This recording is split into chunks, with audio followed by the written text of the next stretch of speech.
Hey everybody, welcome to your Foursquare assignment. So I'm going to introduce the project in this video, just talk about its origins, talk about open and closed compositions, and then kind of show you how to wrap things up and send you on your way. But there is another video that kind of goes over the more technical stuff in Illustrator.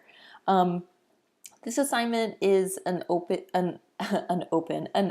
but a goodie, meaning that it's been around for a long time in a variety of media.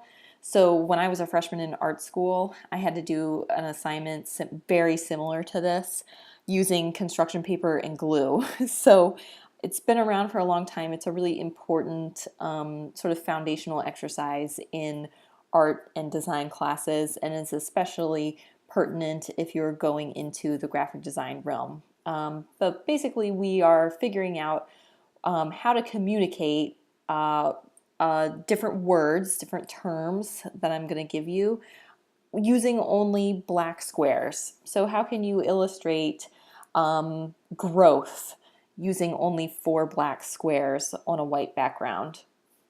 So the types of compositions that we're going to be working with, and composition meaning your surface, your artboard, whatever you're making your work on, wherever the forms live. 2 types, open and closed. And this assignment is going to sort of put you to the test in terms of, do you understand what open and closed is, what the differences are.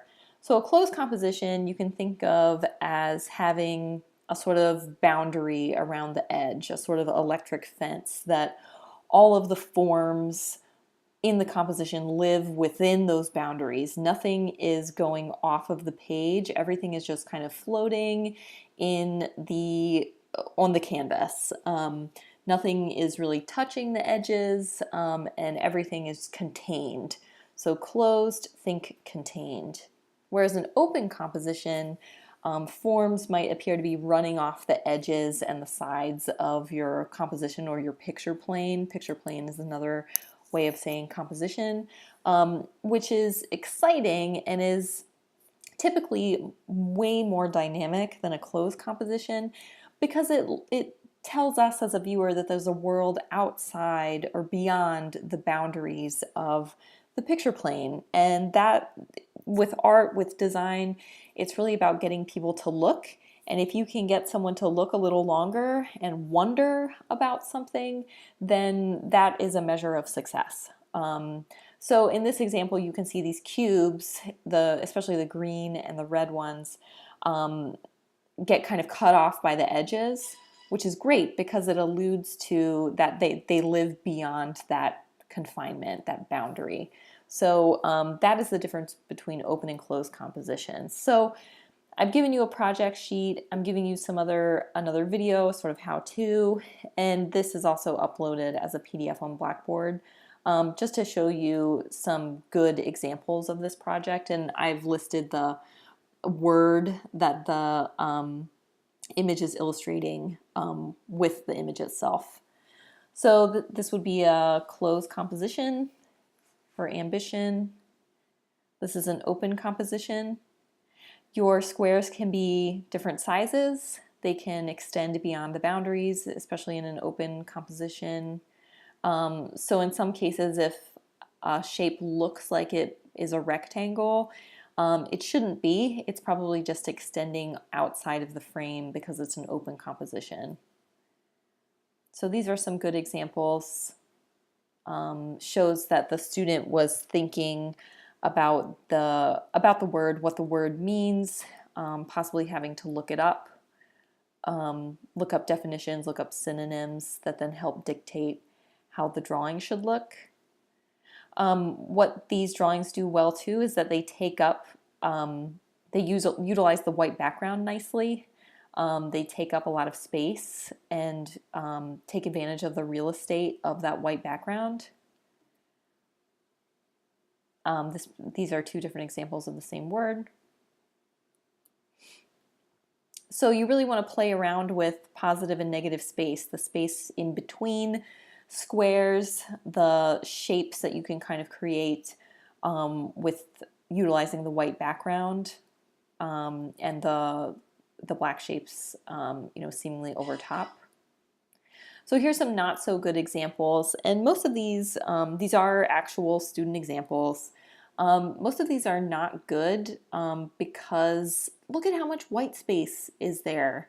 And especially if it's a word like claustrophobic, this image, it doesn't look claustrophobic to me because of all of that breathing room, that white space around the black squares. So you really want to think about the scale and size of your squares and how even that can communicate the word and the definition that you've been given, okay? And all of these they aren't very exciting to look at because of that sort of emptiness. If the word given was empty, then yeah, maybe this would be successful, but it's not, okay? This was one, I remember this one was for discipline, but it's just very boring. So don't be boring. Because I do this project very often in my digital imaging classes and have before, I've seen it all. So what I want you to do is take risks and experiment and take time and sort of thinking about the meaning of the word and how you can utilize the squares in the background to communicate that in a new way. Don't just copy the good examples that I've shown you in here. If I see that, I'm going to take points off because it's just not as exciting. So I have a video tutorial for getting started, but I just want to show you that this contains screenshots in case you like having that. You're going to set up your layers in Illustrator, work with your layers panel, toggling the visibility of your layers, which I talk about in the video as well. Your color picker, you have several options for choosing colors for stroke fill and stroke and fill colors, sorry. You can see here this is an open composition, and I'm going to go through each of those individual layers and work to define the word visually. This is what the export panel for saving high quality JPEGs looks like. And again, this is something I go through in the video. But to keep yourself organized, and this class is all about organization, you want to create a folder for this project called Your Name Foursquare. And within that folder, there should be two other folders for your sets of drawings, so open compositions and closed compositions. You want to make sure that you've saved your Illustrator files, one for your open drawings and one for your closed drawings. Make sure you have those in those folders as well.